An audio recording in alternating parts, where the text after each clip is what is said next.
Esta historia está basada en la vida real de Isabel Romero, una mujer que vivió bajo la sombra de un apellido poderoso, atrapada entre las paredes frías de una hacienda y las reglas crueles de una familia donde el honor pesaba más que el amor. Su vida comenzó a torcerse el mismo día en que cumplió 13 años. Pero para entender su historia, primero hay que conocer el mundo al que nació. Isabel vino al mundo en el año 1942, en una enorme hacienda llamada La Esperanza, ubicada en lo más profundo del interior español. La finca, imponente y majestuosa, era el reino del coronel Ernesto Romero. Su padre, un hombre de voz firme, mirada de hierro y poder absoluto sobre todo lo que lo rodeaba. La gente lo saludaba con respeto, pero también con miedo. No era solo un hombre, era una institución. Y en esa institución no había espacio para la ternura. La madre de Isabel, Elena Romero, era el reflejo opuesto del coronel. Una mujer de manos temblorosas y mirada apagada, que hablaba poco pero abrazaba fuerte cuando nadie miraba. Isabel sabía que su madre la amaba, aunque su voz nunca pudiera protegerla. En esa casa, el silencio era una forma de obediencia. Isabel tenía 3 hermanos. Raúl, el mayor, que ya estaba casado con una mujer sumisa llamada Lucía Méndez. Santiago, el del medio, fuerte y violento como su padre. Y Tomás, el menor de los hombres, que imitaba cada palabra del coronel como si fuera doctrina. Isabel era la única hija, la flor de la familia, como decía su padre. Pero esa flor estaba destinada no a florecer libremente, sino a ser podada, moldeada, vendida al mejor postor. Los únicos rayos de luz en su infancia eran sus sobrinos, Daniel y Sofía Méndez, hijos de Raúl. Con ellos jugaba en los jardines, se escondía entre los cortinajes del salón antiguo y contaba historias bajo los mangos. En esos momentos, Isabel se permitía ser una niña, aunque solo fuera por unos instantes robados al deber. Todo cambió el día que cumplió 13 años. En lugar de una fiesta, pastel o un regalo, recibió algo que marcaría su destino para siempre. Un prometido, Ramiro del Valle, un hombre de 52 años, viudo, rico y con más poder del que Isabel podía comprender. Solo lo había visto de lejos, un par de veces, siempre con su sombrero de ala ancha y esa sonrisa gélida que helaba la sangre. El coronel la llamó a su despacho, con la misma voz que usaba para mandar a sus soldados. «Isabel, te casarás con el señor del Valle. Es un honor para nuestra familia», dijo sin mirarla siquiera. Isabel se quedó inmóvil, miró a su madre, que estaba de pie en una esquina, con los ojos llenos de lágrimas y la cabeza baja. Quiso gritar, suplicar, preguntar si era una broma. Pero sabía que en esa casa las decisiones no se discutían. Cuando intentó hablar, su padre levantó la mano y sentenció: «Esto no es una decisión tuya, es un acuerdo entre hombres». Y así comenzó la cuenta regresiva. En cuestión de días, la casa se llenó de costureras, cocineras, criados que iban y venían con encargos. El vestido era blanco, elegante, lleno de encajes y perlas. Pero para Isabel, pesaba como una armadura. Una armadura que no protegía, sino que encerraba. Sus hermanos celebraban el enlace como si se tratara de una transacción exitosa. «Buena jugada del coronel», murmuraban entre ellos. El único que preguntó por qué Isabel no sonreía fue Daniel, su sobrino de 7 años. «Tía, ¿por qué estás triste? No es bueno casarse». Y Sofía, con apenas 5 años, dijo: «No quiero que te vayas». Esas palabras rompieron a Isabel más que cualquier orden de su padre. El día de la boda, la iglesia estaba repleta, parecía una ceremonia real. El coronel entró con su hija del brazo, con el pecho hinchado de orgullo. Isabel sentía que caminaba hacia su tumba.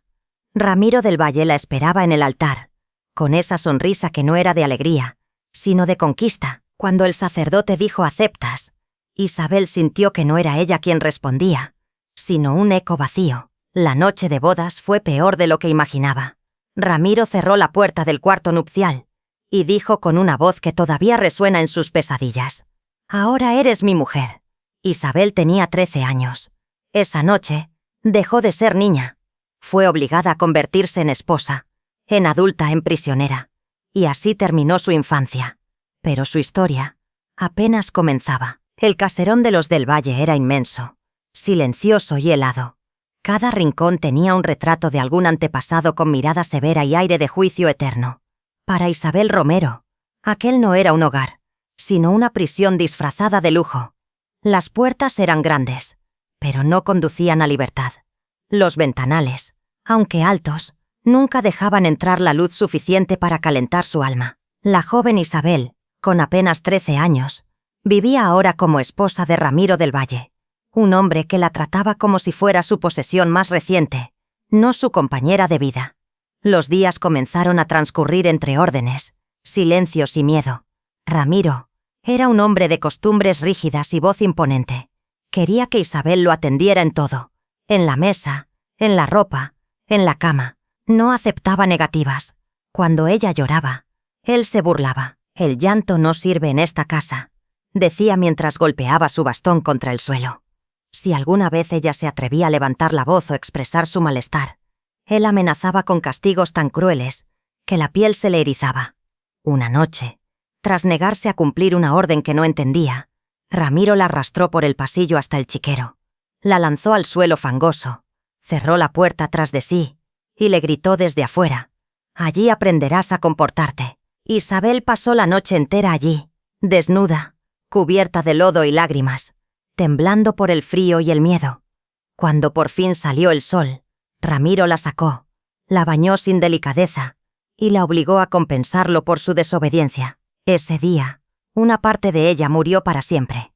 Después de eso, ya no protestaba, hacía todo lo que él pedía, aunque por dentro gritara. El miedo la mantenía en pie, pero la esperanza era lo que le daba aliento. Una esperanza pequeña, escondida entre los recuerdos de su madre y las risas de sus sobrinos. Le pedía a Dios cada noche, entre susurros, que algo cambiara. «Sácame de aquí», de alguna forma. Pasaron los meses, y su cuerpo comenzó a cambiar. Náuseas constantes, mareos, fatiga. Al principio creyó que estaba enferma, pero luego supo la verdad. Estaba embarazada, tenía 14 años, casi 15, y llevaba dentro de sí una nueva vida. Cuando se lo dijo a Ramiro, su actitud cambió un poco. Ya no la forzaba tanto, hablaba menos, y no la tocaba con violencia. Tal vez por miedo a dañar al niño, o tal vez porque la veía ahora como una máquina de herederos.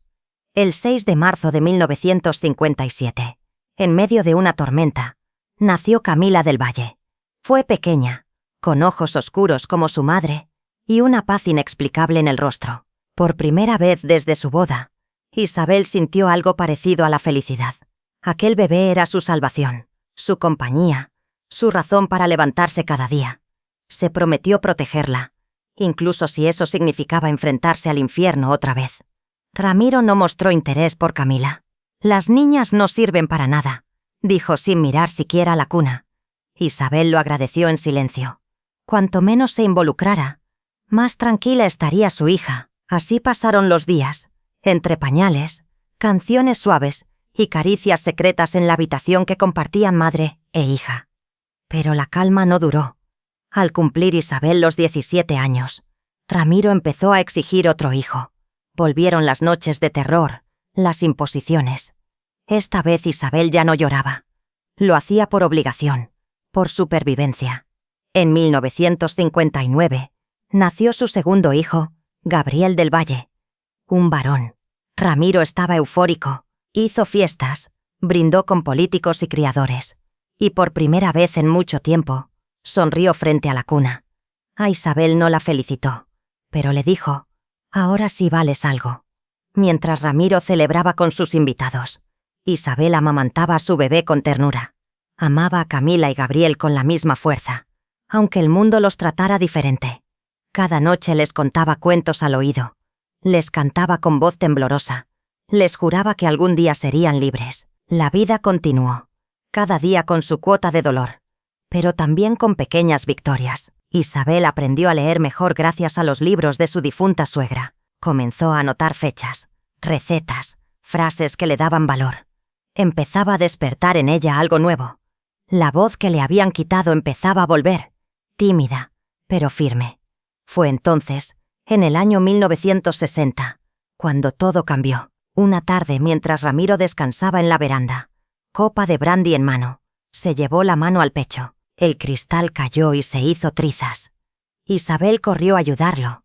Llamó a los empleados, gritó por ayuda. Pero fue inútil. Ramiro del Valle murió allí mismo, víctima de un ataque al corazón. El médico lo confirmó, nada que hacer. Y en ese instante, mientras lo cubrían con una manta, Isabel sintió algo inesperado. Alivio. Por primera vez en su vida, podía respirar. La muerte de Ramiro del Valle fue repentina, brutal y silenciosamente celebrada en el corazón de Isabel Romero. Mientras los sirvientes cubrían el cuerpo con una manta y susurraban rezos al oído, ella permanecía inmóvil en el corredor, con sus hijos dormidos en la habitación de arriba y un temblor recorriendo su columna vertebral. No lloró. No podía. No porque no sintiera nada, sino porque sentía demasiado. Era una mezcla explosiva de alivio, miedo, incertidumbre y, en el fondo, una esperanza que comenzaba a abrirse paso como una flor en el invierno. Durante los días siguientes, la casa estuvo llena de gente. Vecinos curiosos, autoridades, abogados, amigos de Ramiro que venían a presentar sus respetos y, más que nada, a averiguar quién se quedaría con sus tierras. Isabel, viuda con apenas 18 años, madre de 2 pequeños, se convirtió de la noche a la mañana en la dueña de una propiedad gigantesca que no sabía cómo administrar. Todo lo que tenía, desde los campos de maíz hasta los títulos de propiedad, estaba ahora bajo su nombre, pero también bajo el escrutinio de todos. Fue entonces cuando aparecieron los 3 hijos mayores de Ramiro, nacidos de un matrimonio anterior. Hombres mayores, vestidos de negro, con rostros fríos como piedra y ojos llenos de desprecio. El menor de ellos tenía más de 30 años. Es decir, era mayor que Isabel. La miraban como si fuera una impostora, una intrusa que se había colado en su legado. Uno de ellos, con voz seca, se atrevió a decir frente a los demás: «Esa chica lo manipuló para quedarse con todo». Isabel no respondió. Solo los observó con firmeza, con la fuerza que había ido cultivando en silencio durante los años de horror con Ramiro. La guerra comenzó cuando se leyó el testamento. Para sorpresa de muchos, Ramiro había dejado la hacienda, el caserón y una parte significativa de sus tierras a Isabel y sus hijos, reconociendo legalmente a Camila y Gabriel como herederos directos. Los otros hijos, furiosos, contrataron abogados y comenzaron un proceso judicial para impugnar el documento. Alegaban que Ramiro no estaba en su sano juicio, que había sido influenciado por una joven inexperta.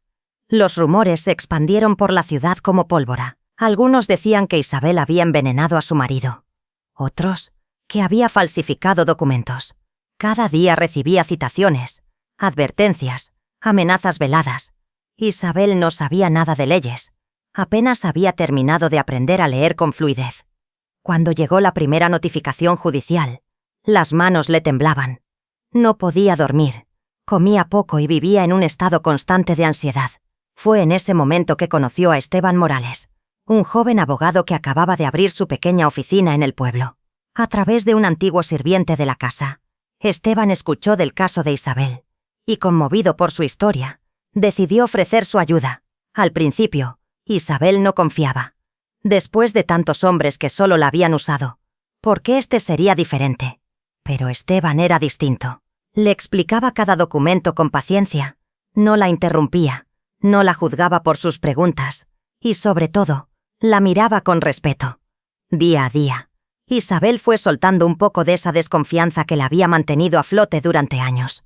Comenzó a asistir a las audiencias, siempre al lado de Esteban, aprendiendo a mantenerse firme, a responder con seguridad, a no dejarse intimidar. Pero sus enemigos no se rendían. En un intento desesperado, los hijos de Ramiro llegaron a sobornar testigos, manipular empleados de la hacienda e incluso acusaron a Isabel de ocultar bienes. Una tarde, mientras salía del tribunal, uno de ellos la interceptó con tono amenazante. «Puedes haber ganado un poco de tiempo, pero nunca pertenecerás aquí». Esteban apareció justo a tiempo, interponiéndose entre ambos. Esa noche, Isabel comprendió que no estaba sola. La batalla legal duró casi 2 años. Fue un tiempo de desgaste emocional, pero también de transformación. Isabel aprendió a pelear, no con gritos, sino con argumentos. Se convirtió en madre, viuda y guerrera. Cada noche, mientras Camila y Gabriel dormían, ella repasaba documentos, recordaba fechas, escribía con torpeza pero con determinación en un viejo cuaderno. Y mientras el juicio avanzaba, algo inesperado comenzó a florecer entre ella y Esteban. No eran solo aliados legales, había miradas largas, silencios que decían más que 1000 palabras, y una complicidad que crecía con cada audiencia ganada. Cuando finalmente llegó el día de la sentencia, Isabel sintió que apenas podía respirar. La sala estaba llena. El juez, un hombre severo de barba canosa, tomó el expediente, leyó los argumentos y declaró que el testamento era válido. Isabel y sus hijos conservaban la herencia. El silencio en la sala se rompió con un murmullo colectivo. Los hijos mayores de Ramiro abandonaron el lugar con rostros amargos. Isabel se quedó sentada unos segundos más, mientras Esteban la observaba con una mezcla de orgullo y emoción contenida. Se había hecho justicia. Por primera vez, Isabel tenía algo que nadie podía arrebatarle: su independencia, su dignidad, y tal vez, una nueva oportunidad para amar. Pero como siempre en su vida, la felicidad no tardaría en ser desafiada. La victoria judicial de Isabel Romero fue celebrada con lágrimas y abrazos. Afuera del tribunal, los rayos del sol parecían más cálidos de lo habitual. Esteban Morales le entregó los documentos oficiales, mientras sus manos temblaban de emoción. Ella sonrió por primera vez en mucho tiempo sin sentir culpa. Por fin, después de años de dolor, abuso y humillación, tenía en sus manos algo que le pertenecía por derecho: su tierra, su hogar, su historia. Pero la alegría duró poco. Esa misma noche, mientras Isabel intentaba dormir por primera vez en paz, escuchó el sonido de una camioneta acercándose al caserón. El rugido del motor se apagó, y segundos después, la puerta principal fue golpeada con furia. Cuando abrió, su mundo volvió a desmoronarse. Allí, de pie, estaban su padre, don Ernesto Romero, y sus hermanos Raúl, Santiago y Tomás, con los rostros encendidos de rabia y determinación. No venían a felicitarla, venían a recuperarla. «Empaca tus cosas, María», gritó su padre con voz atronadora. «Vuelves a casa. Esto se terminó». Isabel intentó resistirse, proteger a sus hijos que se habían despertado llorando por los gritos. Pero no fue suficiente. Raúl tomó a Camila en brazos mientras Santiago levantaba a Gabriel con brusquedad. «¡No! ¡Déjenlos!», gritaba Isabel entre sollozos, sujetando la puerta, luchando con uñas y dientes. Pero don Ernesto la agarró del brazo con una fuerza que solo había sentido en su infancia y la arrastró hacia la camioneta. Volvieron a la vieja hacienda familiar, como si el tiempo hubiese retrocedido. Su madre, Elena, los recibió en la galería con la misma mirada triste y resignada de siempre. No dijo nada, no interfirió, solo bajó los ojos, como si no ver fuera lo mismo que no ser cómplice. Esa noche, Isabel durmió abrazada a sus hijos en el mismo cuarto donde creció, con la sensación de que cada conquista, cada batalla ganada, había sido borrada con un solo golpe del pasado. Al día siguiente, un visitante inesperado apareció en la finca: Esteban Morales. Vestía sobrio, con su maletín bajo el brazo y el rostro tenso. «Don Ernesto», dijo con tono respetuoso, «hay documentación pendiente que su hija debe firmar». El coronel, desconfiado pero aún ligado a las apariencias sociales, accedió a dejarlo hablar en privado con Isabel. Entraron al antiguo despacho del abuelo, y allí, con la puerta cerrada, Esteban reveló lo que temía decir en voz alta. «Tu padre ha hecho un acuerdo con los hijos de Ramiro», dijo en un susurro. «Van a vender todo. El caserón, las tierras, tu parte de la herencia. Quieren repartir el dinero y eliminarte del mapa». Isabel se quedó en silencio. El frío le recorrió la espalda. Esteban continuó: «Tu padre está presionándote para que firmes los documentos de venta. Si lo haces, perderás todo». Isabel quiso gritar. Quiso salir corriendo, pero no podía. Ya había pasado por eso. Sabía cómo actuaban los hombres de su familia. Sabía que lo cumplirían. Horas después, como un lobo que huele la desesperación, don Ernesto entró en su habitación con un fajo de papeles. «Firma, María», ordenó. «Todo está arreglado. No tienes que pensar, solo obedecer». Como siempre. Isabel se negó. Por primera vez en mucho tiempo, levantó la voz. «No, Esta vez no. Fue entonces cuando él pronunció las palabras que helaron el aire. Si no firmas, mandaré a Camila y Gabriel a un internado en Europa. No los verás hasta que tengan 18 años. ¿Quieres eso? El mundo de Isabel se quebró en 1000 pedazos. No podía permitir que le arrebataran a sus hijos. No otra vez. Temblando, tomó la pluma y firmó los documentos. Cada trazo era como una daga en su pecho. Al terminar se sintió vacía, derrotada. Don Ernesto tomó los papeles con una sonrisa de satisfacción y salió sin mirar atrás. Los días que siguieron fueron una niebla. La herencia fue vendida. El dinero fue distribuido. Isabel regresó a ser lo que siempre fue para su familia. Una niña sin voz, una sombra obediente. Pero algo había cambiado. Por dentro, ella ya no era la misma, aunque ahora vivía bajo el mismo techo que su infancia. Ya no era la niña sumisa que todos recordaban. Había conocido la justicia, el amor, la lucha y también la libertad. Aunque fuera por poco tiempo, esa semilla ya estaba plantada. Y aunque el mundo volviera a cerrarse sobre ella, Isabel Romero había aprendido a florecer en la oscuridad.